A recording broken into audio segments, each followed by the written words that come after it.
Parfait. Salut Cédric, ça Bonjour, va? salut Arnaud, ça va bien? Et toi? Ouais. Nickel, nickel. Bonjour à tous, bonjour à tous les participants. Merci de nous Bonjour. rejoindre aujourd'hui.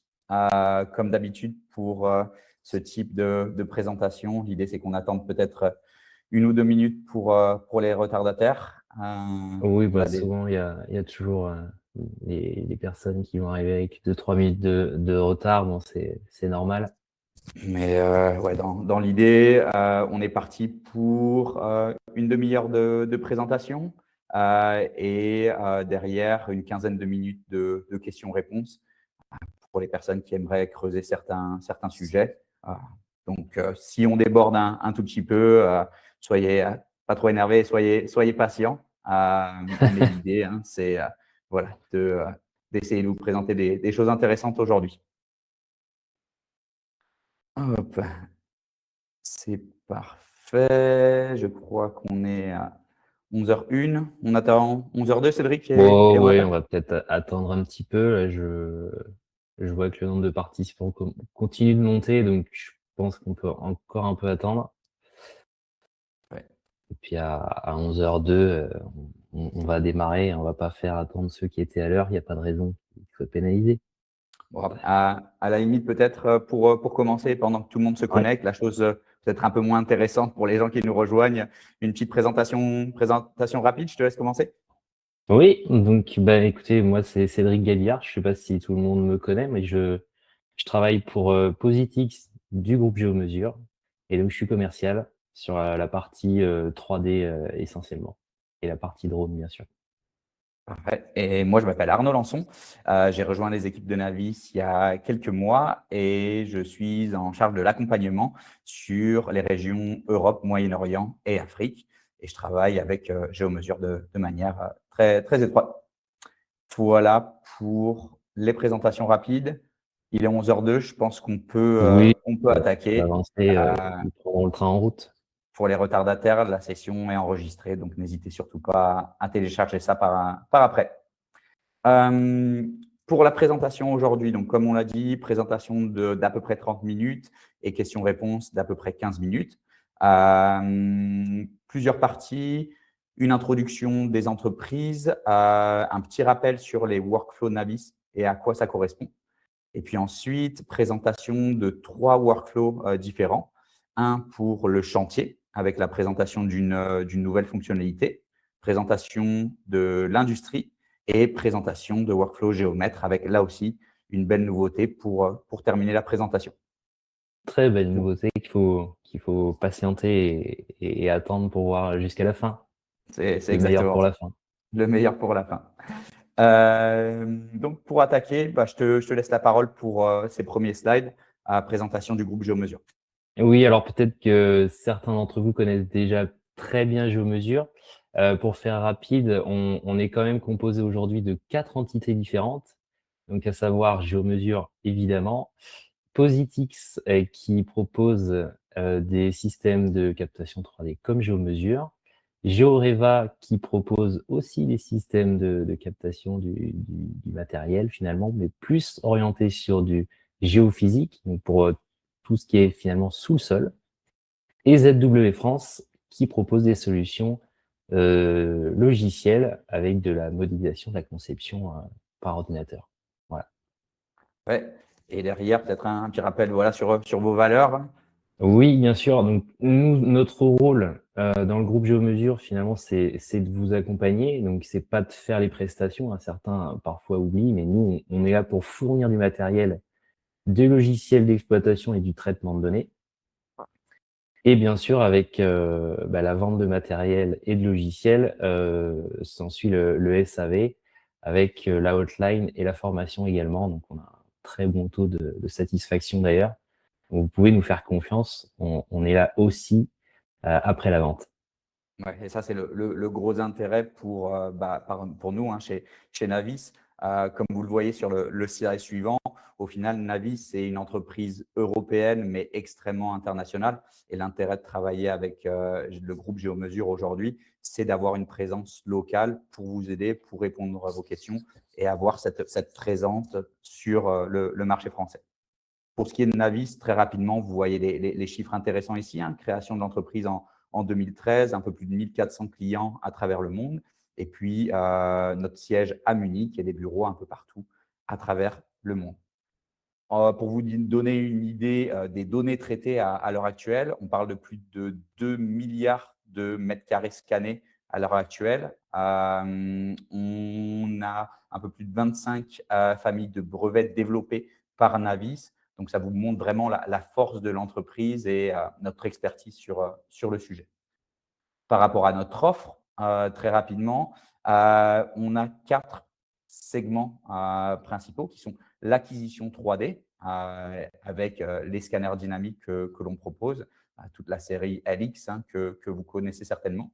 La partie traitement de l'information avec Navis Avion Processing qui vous permet de traiter la donnée collectée par notre équipement.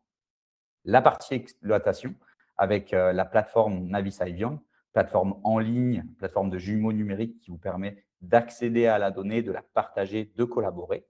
Et puis enfin, une partie qu'on oublie peut-être un peu plus souvent, c'est la partie intégration. Aujourd'hui, Navis, c'est une solution d'entreprise ouverte sur l'extérieur. Aujourd'hui, l'intérêt, c'est d'avoir des partenariats avec les leaders du marché sur plusieurs sujets, que ce soit sur la partie CAD, BIM, SIG, Facility Management. Les logos sont peut-être petits sur la présentation, mais vous reconnaîtrez peut-être certains grands noms de l'industrie. Oui, l'idée, c'est pas que Navis redéveloppe des fonctions qui sont déjà existantes dans vos logiciels métiers finalement. C'est exactement ça. L'intérêt, c'est d'aller se connecter via des API différentes vers différentes plateformes et d'exporter la donnée de qualité qu'on est capable de produire avec notre solution. En termes de dates clés, très rapidement, et pour rappel, pour ceux qui nous connaissent peut-être un petit peu moins, ça fait déjà un petit moment qu'on existe. L'idée de Navis est partie d'une idée à Stanford aux États-Unis en 2007. La création de l'entreprise a été en 2013. Et puis derrière, vous voyez l'évolution des différents produits de manière régulière avec le VLX, le MLX et l'évolution justement de cette technologie. Juste pour rappeler précisément, Géomesure dans cette timeline arrive en 2021, si je me trompe pas. Euh, donc voilà, c'est Positix qui a été distributeur, on va dire, officiel et le groupe Géomesure au sens large. Donc, ouais, là, depuis un bon moment déjà en termes Oui, de collaboration. Ça termine la présentation des entreprises et on enchaîne derrière avec la première question. Cédric, je te la laisse lancer et puis peut-être la présenter. Essayer de comprendre un petit peu les personnes qui sont présentes sur ce webinaire. ouais, hop, on va lancer. Ok, c'est bon. Déjà quelques. Dis-moi quand c'est bon de ton C'est en côté. train de. Les gens sont en train de voter. Parfait. Peut-être rappeler la question et puis pourquoi, ouais, Alors, pourquoi du on la coup, pose. la question, c'est de savoir, pour essayer de bien comprendre un petit peu avec à qui on présente, l'idée, c'est de savoir ce que vous utilisez comme technologie aujourd'hui pour avoir des informations sur le terrain comme scanner ou parfois même caméra 360. Donc il y a beaucoup de scans statiques Mhm. intéressants, pas mal de scans dynamiques aussi, finalement. Ça remonte. Je vois que la partie Navi, c'est à 40%. Donc, on est quand même sur quelque chose de bien aussi de notre côté. Pas de scan, 11%. Intéressant. Des gens qui sont intéressés par ça. Et je pense qu'il y a un point à noter, c'est qu'aujourd'hui, un des atouts de la technologie Navis et des solutions Navis, c'est aussi la facilité d'utilisation. Là où la technologie scan, de manière générale, est là depuis des années, est plutôt orientée vers des utilisateurs experts. Aujourd'hui, on cherche vraiment à rendre ça accessible pour tous sur différents segments des industries. Et aujourd'hui, c'est aussi pour ça qu'on veut vous montrer des workflows différents pour potentiellement donner accès à des nouveaux utilisateurs. Ok. Pas mal, je pense que tout le monde a voté, ou en tout cas la plupart La des gens majorité, ont j'ai pu voter. l'impression. D'accord. Il y a pas mal d'utilisateurs de scanners dynamiques quand même. Je pensais pas autant, mais c'est plutôt une très bonne chose. Ça veut dire que vous êtes déjà suffisamment expert pour comprendre la majorité des sujets qu'on va évoquer et ça sera intéressant d'avoir vos questions si jamais vous en avez. Parfait. Et puis pas mal d'utilisateurs aussi scanner statique, hein. Un Mmh, autre objectif aussi chez Navis, c'est aussi de faire comprendre les applications où le scanner dynamique haute qualité peut justement venir remplacer certains workflows du scanner statique. Aujourd'hui, c'est un des objectifs qu'on a avec l'entreprise. Parfait. On peut enchaîner maintenant, je ne sais pas si tu as fermé les résultats, mais enchaîner maintenant avec la partie workflow Navis. Donc, essayer de faire un résumé rapide de à quoi correspondent justement ces workflows, de quoi on parle quand on parle de workflow Navis.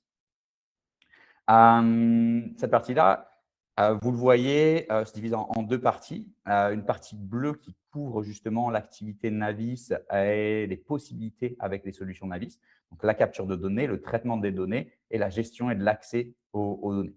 Voilà où on se focalise et on voit ici qu'on a une chaîne relativement complète d'utilisation en termes de livrables potentiels sur des jumeaux numériques ou sur la création de nuages de points. L'intérêt de cette frise, c'est aussi de montrer la partie grise qu'on a en bas avec l'intégration possible d'autres technologies. Si vous, en tant qu'utilisateur, vous avez du drone, vous avez du scan statique, vous pouvez intégrer ça sur la plateforme Navis. Si vous avez des logiciels de traitement autres, vous pouvez exporter la donnée Navis vers ce type de logiciel. Et si derrière, vous avez des logiciels de traitement particuliers, d'utilisation ou d'application particulière, je pense à des choses comme voilà, AutoCAD, Revit, ce genre de choses, ou des choses beaucoup plus niches sur la création d'éléments bien particuliers, on a la possibilité et on est ouvert vers ces plateformes. C'est quelque c'est chose de l'intérêt, c'est de pouvoir faire, du complément sur des zones parfois inaccessibles, avec des scans, comme Navis ou des scans terrestres, au sens large. C'est vrai que le drone ça fait complètement sens d'intégrer du drone et on verra après sur certains cas d'usage, on peut éventuellement même intégrer du statique effectivement. C'est exactement ça. Et encore une fois, hein, le point ici est de montrer qu'on n'est pas obligé de rester que dans la partie bleue ou que dans la partie grise. Nous, l'intérêt, c'est vraiment de se connecter avec ces deux parties et de vous permettre d'évoluer à la fois sur l'environnement Navis, mais également vers l'extérieur avec des exports, avec des connexions API et ce genre de choses. En termes d'applications visées, c'est important aussi de comprendre quel marché et quelles industries on vise principalement avec notre technologie. Ici, vous avez un résumé de ces différentes applications. En axe horizontal, vous avez la maturité des différents marchés que vous connaissez déjà certainement. Plus on va vers la droite et plus on est sur des marchés développés. Et puis, l'intérêt économique sur l'axe vertical. Aujourd'hui, où est-ce qu'une industrie a le plus d'argent, a le plus d'investissement? Et on se rend compte très rapidement que sur les trois workflows, sur les trois applications qu'on va vous présenter aujourd'hui, c'est là que l'intérêt principal est pour la solution Navis. La documentation de chantier ou l'utilisation Navis sur les chantiers, la partie relevé de bâtiment, ce qu'on appelle plus les workflows géomètres, et puis tout ce qui est plan et utilisation industrielle. Bien sûr qu'on va aller regarder d'autres types d'applications, je pense notamment à la partie infrastructure, transport, mais en général, même sur ces applications-là, on va avoir un lien avec des entreprises comme la SNCF, la RATP, qui vont avoir eux-mêmes des applications de chantier ou des applications géomètres. Donc, il y a toujours un lien en fait avec le reste. Mais si vous avez d'autres applications, n'hésitez surtout pas à en parler aux équipes géomesure. L'idée, c'est de vous accompagner sur des sujets que vous maîtrisez peut-être un peu moins. Voilà pour le rappel des workflows, des applications, mettre un petit peu le sujet en marche. Et on va maintenant lancer la deuxième question, continuer à vous comprendre. Justement, quels livrables vous sont demandés justement à l'heure actuelle? Quels livrables Qu'est-ce que vous essayez-vous de produire? produisez? Qu'est-ce que le marché demande finalement dans votre métier? C'est ça. Comme type de livrable et ça c'est intéressant de l'analyser puisque, la question est de savoir si vous êtes sur un segment ou un autre. Alors, Hop, je pense que ça devrait être lancé. Je vois que ça ouais, ça vote bien, c'est parfait. On veut de l'interaction, pas mal de plans 2D. On reste sur quelque chose historique. de classique historique. Pas trop Hem, de surprises qu'avec le plan 2D, c'est toujours, un élément de base, toujours demandé et facile à Ouais. exploiter, mais Du menu les numérique, ça commence, ça monte gentiment. Exploitation de nuages de points, bien sûr, hein, c'est l'idée. Allez, on attend encore peut-être 10 petites secondes et puis on peut publier les résultats. Allez, je vais te laisser publier pour montrer à tout c'est le bon. monde. Ouais. Très peu de documentation industrielle, donc c'est bien. Un des workflows qu'on va montrer aujourd'hui peut vous donner des idées justement pour viser ce type d'industrie. Extraction automatique d'éléments. Tiens, je suis surpris, je pensais que justement les gens utiliseraient un peu plus les nuages de points aujourd'hui avec de l'automatisation, des logiciels comme Edgewise ou ce genre de choses. Je pense que Pour aller… certains l'utilisent, après c'est peut-être pas sur la majorité des chantiers. Mhm. C'est comme la détection de clash, clash detection. C'était peut-être pas parlant pour tous, mais l'idée de comparer la maquette avec le nuage, et ça, je pense que certains quand même s'en servent, pas sur la majeure partie des chantiers, mais voilà. Une chose est sûre, c'est que le plan 2D reste Reste. important, Aujourd'hui, et que la aujourd'hui, maquette aussi, les l'intérêt, maquettes 3D. aujourd'hui, l'intérêt de Navis, c'est vraiment de vous montrer qu'on est capable de couvrir l'ensemble de ces applications. Même celles sur lesquelles vous n'avez pas voté aujourd'hui, on a la possibilité de couvrir ça. Plus on va aller sur des choses techniques, plus on va avoir un intérêt. Mais derrière, voilà, on a la possibilité de couvrir l'ensemble de ces choses-là. Et le but de cette présentation, c'est de vous montrer certains exemples. Hop, je vais Et cacher, on va tu caches avancer un tu peu. caches les résultats. Ouais. Parfait. On enchaîne. Hop. On commence donc par les workflows chantiers. Les workflows chantiers, très rapidement, c'est tout ce qui est lié à la construction principalement bâtiment. Et ici, vous avez une frise qui reprend en fait les différentes phases de la construction et de la fin de vie d'un bâtiment. En bleu, vous avez les applications et les workflows où Navis se spécialise, où on est vraiment les meilleurs. Mais dans la réalité, l'ensemble des applications et des workflows présentés autour de cette frise peuvent être faits. J'ai vu l'utilisation, bien sûr, en fin de vie sur de la démolition, de la rénovation. On peut bien sûr penser à un impact extrêmement important sur de la réclamation des litiges. L'intérêt, encore une fois, sur un chantier, c'est de venir enregistrer la donnée et d'être capable d'utiliser cette donnée à la fois côté opérationnel, mais également côté études. Ok. Comme exemple qu'on voulait vous montrer aujourd'hui, le premier exemple, c'est toute la partie contrôle qualité. Donc, en début de chantier, être capable de comprendre l'état des lieux d'un bâtiment existant, principalement pour de la rénovation, ce genre de choses.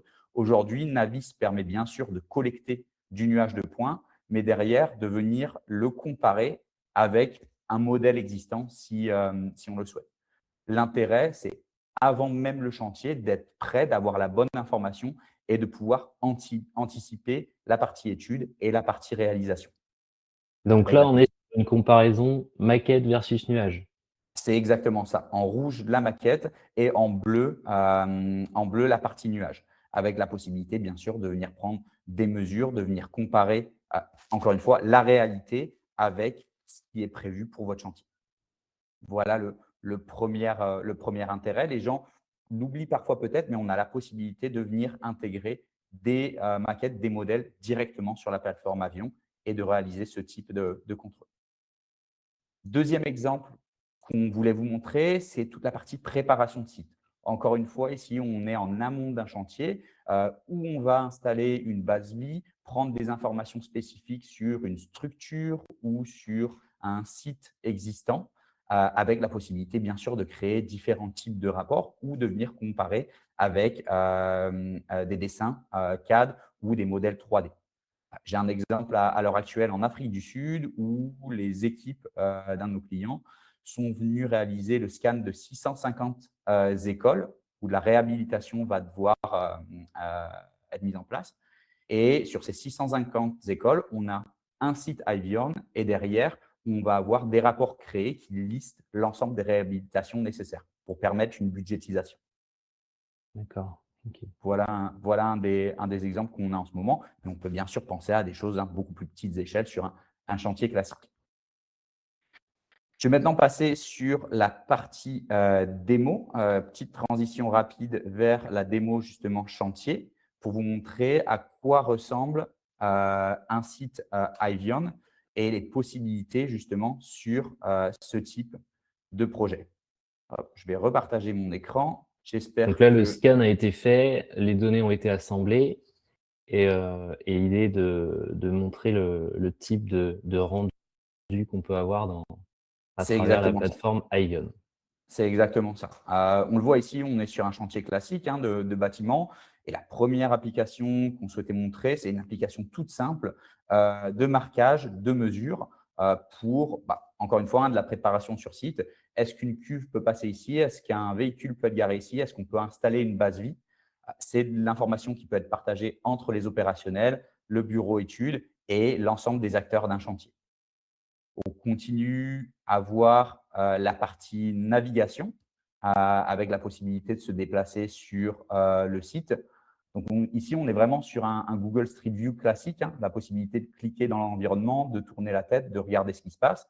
Et puis, avec des scans réguliers, avoir la possibilité d'identifier des problèmes ou des commentaires qui pourraient être remontés pour les équipes projet. Oui, Ici, effectivement, sur la partie sécurité, c'est intéressant ça. c'est exactement ça. Là, l'exemple que je vous montre, c'est la détection d'un problème sur site, problème d'accès, problème de nettoyage, et en 2 clics, la possibilité de créer ce commentaire pour le faire remonter à l'échelle d'un projet. Le but du jeu, c'est pas d'être un logiciel de gestion de litige complet, un logiciel de réserve complet, mais par contre, on peut venir s'intégrer vers des logiciels comme cela, du type Procore par exemple, avec la connexion, le partage de liens et le partage de points d'intérêt comme on le voit ici. Ces points Donc d'intérêt l'équipe sont géographiques. sécurité va très bien s'appuyer sur ce support-là pour partager, la mise en place, pour prévoir la mise en place de la sécurité sur chantier. C'est un sujet important ça. Exactement. Une rambarde oubliée ici, un trou non protégé là, et puis la possibilité toujours de naviguer sur site. Aujourd'hui, les gens ont de plus en plus de projets à gérer avec de plus en plus de complexité. Aujourd'hui, la possibilité de garder un enregistrement, un état des lieux du projet permet justement de revenir en arrière dans le passé pour justement passer de l'information ou pour anticiper des problèmes à venir. Si on continue la visite qu'on a là, l'intérêt de cette zone-là, c'était de vous montrer justement la prise de mesure sur un coffrage, par exemple. On voit que ici, le voile vient d'être coulé. Bien sûr, on a cette donnée photo qui est extrêmement intéressante et qui permet de détecter certains problèmes. Mais l'intérêt, c'est de partir sur la partie mesure pour venir identifier un problème spécifique. Là, par exemple, l'entrebâillement d'une porte. Est-ce qu'une équipe a fait une erreur entre une porte classique ou un accès handicapé? Voilà, possibilité de mesurer très facilement sur le nuage de points, ici avec une précision extrêmement élevée. Mesure classique ici horizontale ou des choses un peu plus complexes comme cette prise de mesure ortho avec la distance entre le cadre et le passage de canalisation qu'on va avoir sur la partie haute. Et c'est vrai que cette prise de cote là, projetée ou perpendiculaire c'est assez utilisé. C'est Mhm. vrai que pour vérifier si l'anthrax de réservation électrique, des choses comme ça, des canalisations, sont bien positionnés, c'est assez pertinent parce que c'est vrai que c'est des enjeux importants, les réservations sur un chantier. Ça peut engendrer des retards ou des modifications lourdes. Donc de Mhm. pouvoir le vérifier tout de suite, C'est ça. directement, sur le gros œuvre, c'est pertinent. Ouais. Là, Et il y puis a il y a des c'est du difficile sur le chantier, je vois qu'il y a quand même une forêt d'été. Et Donc, puis l'intérêt, encore une fois, c'est vraiment d'avoir un impact concret sur voilà, le coût d'un chantier, les retards d'un chantier. Si on est capable de mesurer, identifier un problème beaucoup plus tôt, ça veut dire que derrière, on peut venir le corriger beaucoup plus rapidement. Et ça va être vrai en extérieur avec une très bonne luminosité, mais également sur des zones beaucoup moins éclairées, beaucoup plus difficiles d'accès. Là, on le voit, je suis en train de montrer une zone d'ombre où justement une caméra type 360 n'aurait pas forcément le même niveau d'information. Mais par contre, si je passe en vue de nuage de points avec la possibilité de découper une zone beaucoup plus précise d'un bâtiment, on le voit ici, hein, avec la possibilité de venir traiter ça de manière extrêmement rapide, à ce moment-là, j'ai accès à mon nuage de points, j'ai accès à une coupe et j'ai la possibilité de venir effectuer des mesures ou des vérifications de manière beaucoup plus rapide. On le voit ici, hein, avec la possibilité de jouer sur les différents niveaux d'intensité, la colorisation, et derrière, d'aller faire apparaître de l'information qui, sur une photo, encore une fois, ne serait pas forcément disponible. Avec toujours hein, l'idée de la qualité du nuage de points et la possibilité d'avoir de la donnée extrêmement précise sous tous les angles. Ah, il y a pas Voilà de manque, il y a pas de manque dans le nuage de points, hein. Ça, c'est vrai que le dynamique pour ça, c'est très fort. Voilà pour ce workflow chantier. Si vous avez des questions par rapport à ça, je vais juste me mettre rapidement dans le chat un petit Ouais. lien. Alors, hop, on l'a ici. J'espère que c'est le bon. Logiquement, c'est le lien vers la plateforme, le chantier ou le site industriel. De toute façon, je vous partagerai les deux. Comme ça, si vous voulez aller vérifier de vous-même la qualité des modèles, la qualité des nuages de points, vous avez un accès libre vers cette plateforme. Attendez juste qu'on ait terminé avec la présentation. Hop, Ouais. je vais repartager mon écran sur la présentation et on va passer maintenant avec la partie workflow. Industriel. Non, pardon, j'ai oublié la première nouveauté qui sont les photos 360 degrés.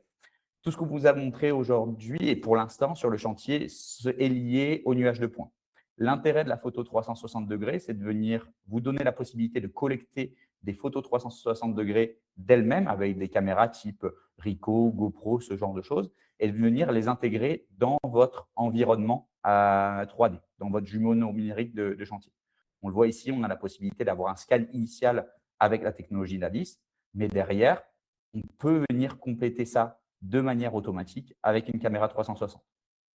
On peut imaginer la possibilité sur un chantier d'avoir un scan tous les mois ou tous les 3 mois pour avoir cet aspect de précision, mais derrière d'avoir des prises de photos beaucoup plus régulières pour avoir cette information à jour, positionnée de manière intelligente et de manière automatique. Une situation intermédiaire entre chaque scan, peut-être un peu moins coûteuse aussi pour le client final en termes de prestations, effectivement. C'est exactement ça. Grâce à une IA développée par nos équipes aujourd'hui, on va positionner automatiquement ces photos 360 degrés et on va vous permettre de naviguer à travers ces photos dans l'environnement Navis. L'intérêt, hein, c'est encore une fois de centraliser la donnée, de vous éviter d'avoir à jouer avec plusieurs plateformes, plusieurs dossiers, de ne pas savoir où l'information est. Et l'intérêt, c'est aussi la compatibilité avec l'ensemble des caméras 360 degrés présentes sur le marché. Si vous avez des questions sur ça, n'hésitez pas à les poser dans le chat, hein. On pourra y répondre à la fin ou bien en live si vous avez ces questions. On pourra vous envoyer éventuellement la procédure pour intégrer ces panoramas. Bien sûr. Derrière, workflow industriel. Pareil, un workflow qui est peut-être un peu moins connu des participants aujourd'hui. L'intérêt aujourd'hui sur les projets industriels, c'est de créer un jumeau numérique de bout en bout. On part bien sûr de la capture de la donnée, mais on va aller jusqu'à la possibilité de venir taguer des équipements, de venir visualiser le fonctionnement d'une usine ou d'un complexe pétrochimique, par exemple.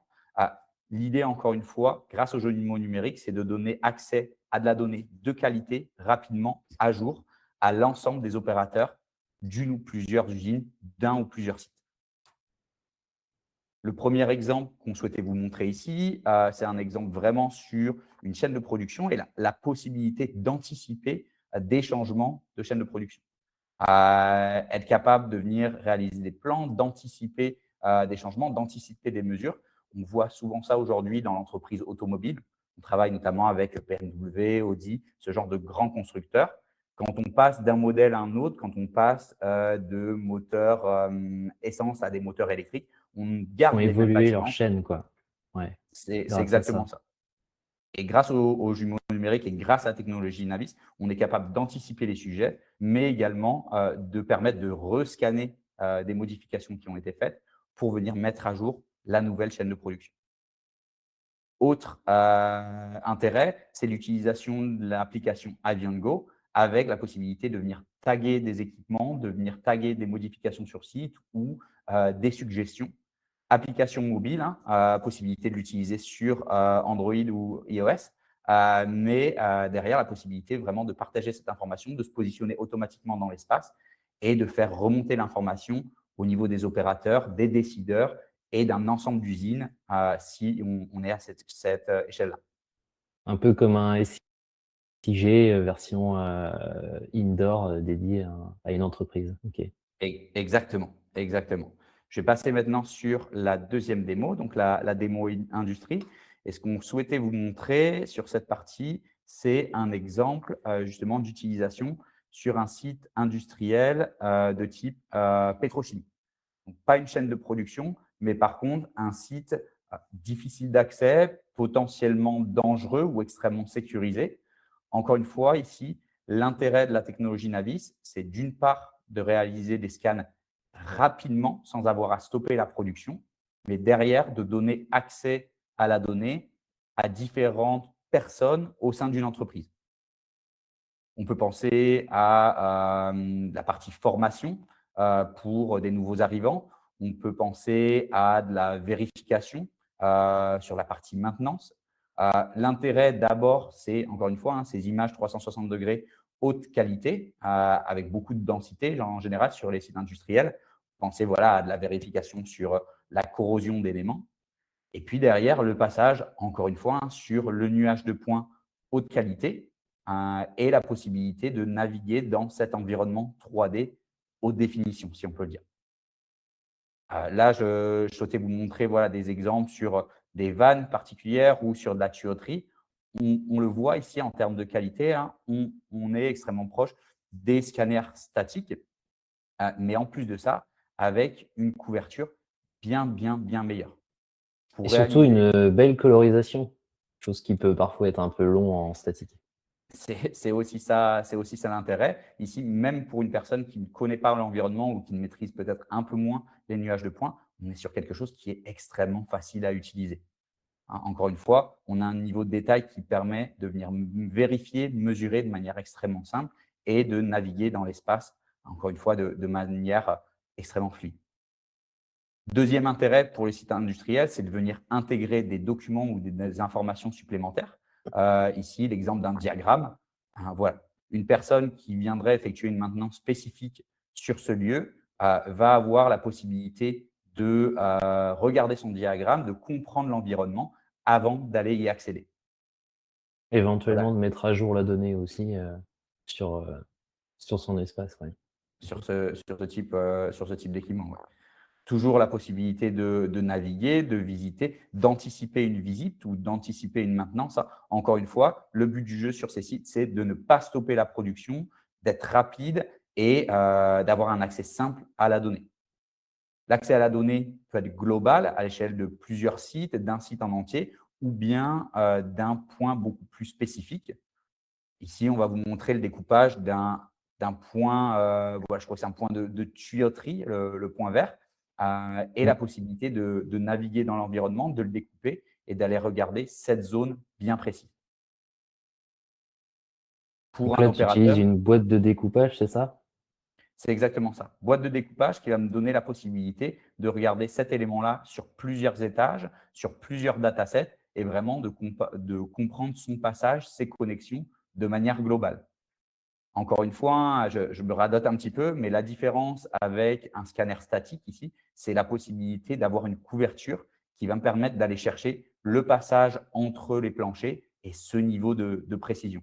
Ce qui serait très difficile avec des zones d'ombre ou possible, mais avec un temps énorme passé sur site. Par On a rapport la à avec un système statique, tu veux dire qu'on n'aurait pas Exactement. 100 du site relevé, quoi, effectivement. L'intérêt, c'est aussi la possibilité d'exporter la donnée, exporter cette donnée boîte, ce site particulier, en E57 ou en différents formats, et la possibilité de le réutiliser vers d'autres plateformes spécialisées, voilà, de CAD, de BIM, etc. Possibilité de regarder les éléments de tuyauterie, mais également des éléments de structure. Vous le voyez, c'est assez simple de jouer avec cette boîte-là. Mais pour un site d'usine ou pour un site industriel, c'est des sujets qui reviennent extrêmement souvent. par rapport aux charges, par rapport aux calculs sur des nouveaux équipements qui devraient passer, qui devraient être ajoutés sur une zone particulière. Voilà l'intérêt principal. Et on peut faire une extraction aussi. Exactement, exactement. On a la possibilité d'intégrer des points d'intérêt également dans l'espace, la possibilité de venir intégrer des documents particuliers, de venir intégrer des données provenant de capteurs spécifiques. Mais derrière, encore une fois, le but principal, c'est de faciliter la collaboration et le partage de données entre une usine ou voire même plusieurs usines. Si on a des recommandations sur des sujets de sécurité, sur des sujets de maintenance, sur des améliorations, un site comme ici à Rotterdam peut partager ses bonnes pratiques avec un site en Arabie Saoudite ou à l'autre bout du monde. Voilà l'intérêt principal sur ce sujet industriel. Hop, je vais passer maintenant sur le reste de la présentation. Je repartage mon écran. Hop. Et le but du slide suivant, c'était de vous poser une dernière question sur la partie sécurité. Stockage. Ouais, exactement. Quand on parle de site industriel, aujourd'hui, on parle de niveau de confidentialité, de sécurité extrêmement élevé, souvent les plus élevés du marché. Et aujourd'hui, l'intérêt de Navis, c'est aussi de vous proposer ces niveaux de sécurité, ces niveaux de confidentialité, de la même façon qu'on le fait pour des grands noms de l'industrie. C'est vrai que Beaucoup vous de personnes. avez pas mal de marques assez connues et qui ont forcément des exigences en termes de stockage qui sont poussées. Heu, c'est des sujets qu'on a aussi en France et c'est bien d'en parler que stocker ces données sur un serveur privé, ça peut avoir un coût non seulement à la mise en place, mais aussi pour que la sécurité de ce serveur soit forte. Exactement.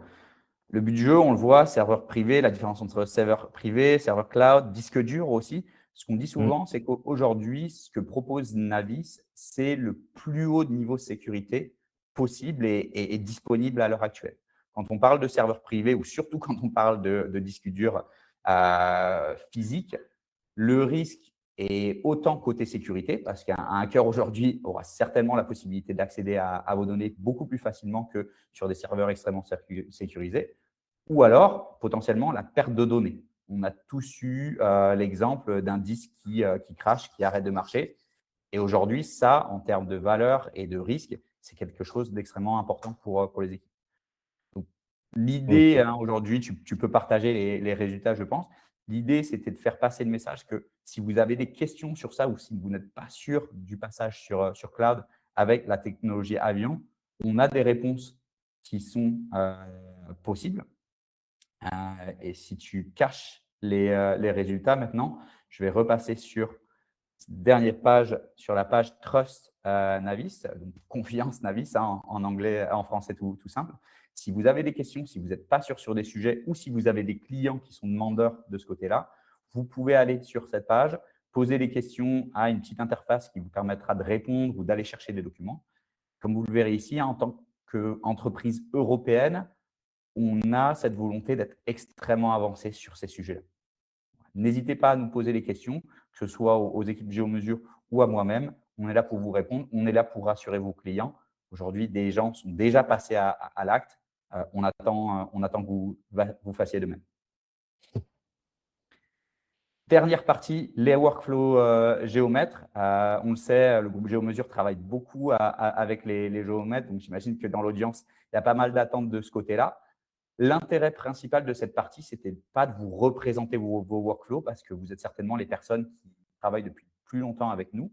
Mais l'intérêt, c'était de vous faire comprendre qu'avec les mêmes workflows aujourd'hui, l'intérêt de Navis, c'est de faire évoluer ces workflows et d'améliorer l'efficacité sur ces workflows. J'ai repris la frise justement de l'évolution de la technologie Navis à travers le temps. Et l'intérêt de cette frise, c'était de vous faire comprendre que même en gardant le même matériel, on parle de VLX1, VLX2, et avec l'évolution de la technologie, on fait l'effort de vous laisser l'accès justement à ces nouvelles fonctionnalités, à la plateforme Ion, à des nouveaux outils qui vous permettent d'améliorer vos workflows. En gros, Ah, on peut améliorer, la précision d'un VLX1, avec les mises à jour par rapport, au jour où vous l'avez acheté finalement. C'est un peu le message, c'est que le produit évolue dans le temps en même temps que Navis, exactement. progresse. Un gros avantage, justement de ces développements continus, c'est d'améliorer la qualité de la donnée, des algorithmes de traitement, justement.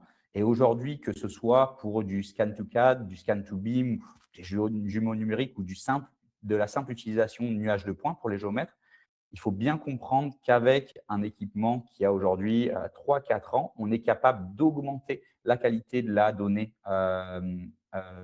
obtenue. On est capable d'accélérer vos workflows justement avec cette évolution constante de la technologie. Et aujourd'hui, c'est ce qui fait la force de notre entreprise par rapport à d'autres technologies et par rapport justement à des entreprises qui auraient une approche beaucoup plus Apple, je dirais, avec justement la nécessité d'acheter un nouveau matériel pour avoir accès à une nouvelle fonctionnalité. Aujourd'hui, ce n'est pas, pas notre intérêt et ce n'est pas notre vision sur le long terme. Comme exemple justement de nouvelles fonctionnalités, on voulait terminer sur ça justement, c'est la fonctionnalité Cross Data Alignment. J'espère que l'accent anglais n'était pas trop mauvais, mais en C'est gros, d'alignement automatique des données. Aujourd'hui, vous le savez, dans vos workflows à l'heure actuelle, un des points qui peut prendre du temps ou qui nécessite quand même pas mal d'expertise, c'est justement l'alignement des données et l'alignement de datasets multiples. L'intérêt de cette nouvelle fonctionnalité, c'est justement de permettre un alignement en quelques clics de manière automatisée. Donc, à la fois automatiser le process, l'accélérer, mais en plus de permettre de venir accélérer votre workflow complet à différentes étapes. Première étape, ça va être sur l'utilisation de points de contrôle non mesurés. On a la différence ici entre un workflow statique, un workflow Navis classique et le workflow avec l'application CDA. L'intérêt de l'application CDA, c'est qu'avec l'utilisation de points de contrôle non mesurés, on est capable de venir utiliser vos différents datasets, les traiter de manière générale avec nos algorithmes SLAM et de sortir de la donnée alignée de manière beaucoup plus rapide. ce qu'on définit comme point de contrôle non mesuré, c'est un point de contrôle qu'on aura relevé avec, le VLX ou le MLX, mais qu'on aura aussi mesuré avec un autre appareil comme une station, un scan statique ou un GPS. Pour les C'est points de c'est ce qu'on contrôle entend par mesurés, mesurer. exactement. Là, la différence, c'est que vous pouvez positionner un sticker, un sticker cible classique et vous pouvez utiliser ça avec un VLX, un MLX pour venir accélérer justement la prise de données sur site. Ça veut dire que le scan sera plus rapide sur site, vous voyez le gain de temps ici, mais également la partie alignement. Avec un alignement manuel, on a toujours un certain temps qui va être passé sur la donnée, alors qu'avec le CDA, en quelques clics, on a justement un positionnement qui est automatique avec des algorithmes qui sont appliqués sur l'ensemble des points. On n'est plus sur du cloud to cloud, on est vraiment sur un algorithme appliqué sur l'ensemble des données. En En fait, termes de ça fait un petit peu comme si on faisait, un seul dataset sur un chantier, énorme. Si je comprends bien, c'est comme ça qu'on peut le définir. c'est On aura exactement ça. du SLAM, comme si on avait du SLAM entre 2 datasets qui seraient C'est complètement indépendants l'un de l'autre. C'est exactement ça. L'intérêt, c'est de venir corriger le drift et potentiellement les problèmes que peut avoir le SLAM de manière générale, de manière globale sur l'ensemble du site pour venir uniformiser la donnée plutôt que de le traiter de manière séparée et ensuite venir recoller la donnée. Le résultat, il va être sur la partie horizontale, verticale, le dédoublement de zone et vraiment l'amélioration de la donnée de manière générale sur des sites avec plusieurs datasets. Donc on Le gagne du résultat, temps et on a un meilleur résultat, quoi. C'est l'idée. c'est exactement ça. Et les premiers résultats qu'on a à l'heure actuelle d'utilisateurs, notamment le cabinet Pangeo qu'on remercie sur la version bêta, c'est l'idée de faire gagner du temps sur l'alignement des datasets, sur le process terrain et derrière de faire gagner du temps aux équipes sur toute la chaîne du livrable. Donc, merci pour ce test. Aujourd'hui, on est en train de terminer cette version bêta, mais logiquement, c'est une fonctionnalité qui devrait vous être offerte d'ici quelques semaines. Et on a Voilà hâte, pour… de pouvoir, avoir vos retours sur cette, fonctionnalité-là. Si vous avez plus de questions sur cette fonctionnalité, on vous donne rendez-vous à BIMworld les 1 et 2 avril, donc ça arrive très rapidement, où on aura une présentation beaucoup plus en détail sur l'utilisation de la fonctionnalité. N'hésitez pas à passer sur Paris, on sera là-bas avec Cédric. Hâte de vous retrouver. Voilà, et puis derrière, on va terminer cette présentation avec une partie Q&A. On vous remercie d'avoir écouté. C'est toujours un petit peu long d'avoir ce On genre a de légèrement dialogue ou débordé, monologue. Arnaud. Voilà. Mais voilà, d'une part, merci. Et puis maintenant, l'intérêt, ce serait de prendre vos questions et puis de les répondre rapidement, voilà, sur 5-10 minutes si vous avez le temps de rester avec nous.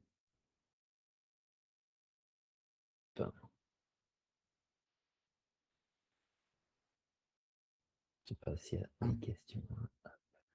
Est-ce qu'on a déjà des questions? On voit, j'en ai une sur le CDA. Est-ce que le CDA va coûter plus d'unités sur la partie processing? Donc, petit rappel rapide, hein, le processing, de manière générale, coûte des unités quand on utilise la plateforme Ivion. Aujourd'hui, cette fonctionnalité ne coûtera pas plus d'unités au moment du processing. On est simplement sur de l'alignement et on utilise la donnée existante. Donc voilà, pour rassurer les gens qui penseraient que ce serait sur du coût supplémentaire. Même chose qu'avec des fonctionnalités comme les fonctionnalités de chevauchement qu'on avait sorties l'année dernière. On est sur la même chose. Autre question. Aujourd'hui, quelle est l'utilisation principale sur des sites industriels? Un petit peu comme on l'a dit, on a répondu aux questions avec justement l'impact sur les zones de production, la réutilisation de la donnée, la possibilité de venir rescanner des zones de manière rapide et de venir intégrer la donnée la plus à jour dans une usine. L'intérêt, encore une fois, pour un géant automobile ou pour, je ne sais pas, une industrie pétrolière, c'est d'avoir ce jumeau numérique le plus à jour possible sur toute la durée. Donc là, est-il possible de travailler en local post-traitement sans Internet? Chez certains clients sécurisés, impossible de sortir de la donnée du site. Ouais, Effectivement, je pense que c'est par rapport aux enjeux sur EDF. ouais. Très probablement, c'est sur ce genre de On a, sujet. On a ces sujets-là. Alors, on a des offres qui sont disponibles. En général, quand c'est le cas, on aura une discussion avec nos équipes IT pour voir si c'est une demande qu'on peut couvrir avec notre niveau de sécurité en ligne. On le fait pour des projets d'État, des projets gouvernementaux, mais par contre, pour des sujets bien spécifiques, je pense notamment à l'Arabie Saoudite où la donnée ne peut pas sortir du royaume. À ce moment-là, on a développé des solutions précises. Encore une fois, une discussion est en général nécessaire pour bien comprendre vos besoins, les besoins de votre client final et éviter de mettre en place quelque chose qui pourrait être sécurisé à des niveaux nécessaires, justement avec la partie cloud. Mais si vous avez des questions particulières, on peut en discuter. Donc sur des sujets particuliers, la porte n'est pas fermée. Ouais. Mais il faut pouvoir justifier vraiment de cette demande-là, quoi. Bien sûr, bien sûr. Quelle précision peut-on espérer sur un nuage de points avec Navis? Je crois que nos datasheets indiquent 8 millimètres, 8 millimètres, si je ne dis pas de bêtises, sur les différents appareils. Encore une fois, ça va bien sûr dépendre de votre application, de la distance avec le nuage de points. Mais sur la majorité de nos applications aujourd'hui, on arrive à ces niveaux-là, en dessous du centimètre sans problème. On va avoir des applications… Il faut respecter le mode opératoire. Tout dépendra aussi de la typologie d'environnement dans laquelle vous souhaitez scanner. Nous, GeoMesure, on est là aussi pour faire comprendre aux clients dans quel cas de figure on peut obtenir les meilleurs résultats et avec quel process, et c'est tout l'enjeu, justement. Mais en respectant les process, en travaillant correctement, on arrive à des résultats qui sont effectivement de l'ordre de 8 millimètres, voire peut-être même mieux pour certains qui combinent avec des appareils de précision très, très bons. Question suivante. Est-ce que je peux utiliser un système Navis avec un système statique? Oui, au final, on a la possibilité d'utiliser 2 jeux de données. Avion permet de faire rentrer de la donnée externe sur site. On a des exemples de projets ou de clients qui vont couvrir la grande majorité d'un chantier ou d'un site avec un VLX ou avec un MLX. Mais par contre, sur des zones bien précises où la précision attendue est peut-être voilà, au millimètre, à ce moment-là, on vient mettre en place une station statique et on vient compléter l'information. Mais encore une fois, l'intérêt des discussions que vous pouvez avoir avec nous, avec GeoMesure, c'est d'essayer de comprendre où vous pouvez allier à la fois la rapidité et la précision des solutions Navis pour justement essayer de venir couvrir la majorité de vos applications avec notre technologie. J'ai également une question concernant la suppression des objets en mouvement, voiture, personne, et surtout l'élimination des reflets sur Bien tout sûr. ce qui est surface métallique, miroir, fenêtre. Bien sûr. Ouais, ouais. Euh, Pouvez-vous Sur nous en dire plus? Effectivement, oui, c'est géré dans la partie traitement des données finalement, hein. C'est Alors, dans il y a deux, l'algorithme que les éléments sont enlevés. C'est exactement ça. Il y a deux parties sur ça. Il y a la partie au moment de la prise de vue. Les algorithmes SLAM qui sont utilisés donc par la technologie, par l'équipement, vont faire un filtre déjà dans une première partie. Et puis derrière, au moment du processing, une deuxième vague d'algorithmes vont être capables de venir identifier ces zones-là et de venir les supprimer. Si derrière, ça n'a pas été assez, on a d'autres fonctionnalités. Je pense notamment au hide overlap qui va permettre de venir supprimer des données en chevauchement. Donc, si vous passez à l'extérieur d'un bâtiment, à l'intérieur des bâtiments, et si vous avez des données en spray qui viennent compléter un passage relativement net d'une zone, ce type de fonctionnalité viendra également corriger cet aspect-là de manière automatique. Donc, on a énormément Ça va aussi d'automatisation. éliminer un peu le bruit qu'on pourrait avoir quand on parlait tout à l'heure de chevauchement, de dédoublement, de double Exactement. pot, même très fin, mais ça permettra d'améliorer le résultat, Ouais. effectivement. En Et plus puis, d'enlever si cette partie n'est pas assez, si vous déterminez qu'il y a des zones qui pourraient être encore plus nettoyées, à ce moment-là, on a bien sûr les fonctionnalités de nettoyage manuel qui permettent de sélectionner des zones, qui permettent de sélectionner des objets et de s'en débarrasser de manière extrêmement simple. De ce point de vue-là, pas de souci. Pas de souci. Je pense qu'on a fait un petit peu le tour ouais, des dernières questions. On arrive à voilà, 55. Allez, on a dépassé de 10 minutes. Je pense que ça va être le temps de remercier tout le monde, tous les participants. Euh, merci en tout cas à vous tous de vous être connectés, d'avoir interagi, posé vos questions. Sachez que s'il y a d'autres questions, vous en avez pas eu le temps de poser, vous n'avez pas forcément pensé tout de suite et vous y pensez plus tard. On se retrouve à Beamworld et vous pouvez toujours aussi nous poser vos questions sur un mail ou même par téléphone. Ouais, je pense qu'on vous relancera sans problème pour vous demander votre avis Exactement. sur le webinaire et puis voilà, pour discuter un peu plus de la technologie. On espère vous avoir convaincu de l'intérêt de la technologie de Navis sur plusieurs applications. Et puis, on vous souhaite un bon vendredi, potentiellement un bon week-end. Et puis, à très bientôt. À très vite. Merci. Merci beaucoup. Au revoir.